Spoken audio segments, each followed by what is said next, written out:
Jay, you were one of those overcrowded hospitals. You saw it today. Tell us about it. Yeah.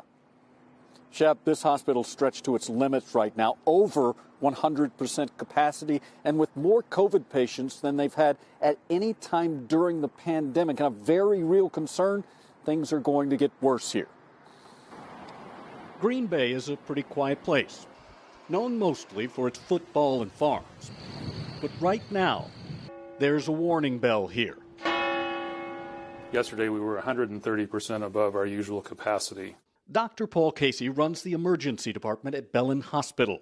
As COVID infections explode across the area, he says his facility is struggling, forced at times to treat patients in the hallways. Imagine being in a hallway, sick, and in view of the public or anybody else in the room. That's not an optimum situation to take care of patients. The nurses and doctors have been hit hard too. 170 in quarantine right now, unable to work because they've been exposed to the virus.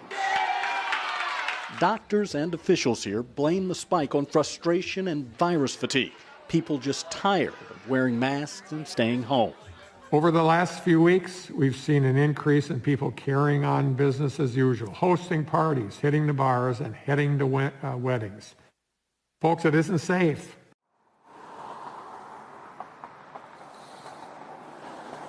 Yeah, now look, we showed you some video from inside the hospital there, some hallways and empty beds. We wanted to show you where they've been forced to work. Understand, though, with HIPAA laws and out of respect for the patients, we didn't show you any people inside.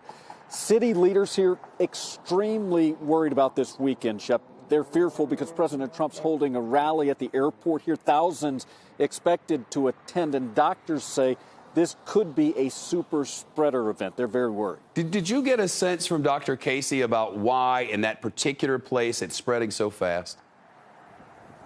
You know what? It's interesting because there's a college here, and you think about the college kids and how that's happened across the country. What he says that he's seeing more often than not is that this is spreading within families, that families are sharing this with each other. They don't know they have the virus. They get together, maybe 7, 10 or more, and the virus spreads that way. Very disturbing when you think we're going into the holiday season. Shepard Smith here. Thanks for watching CNBC on YouTube.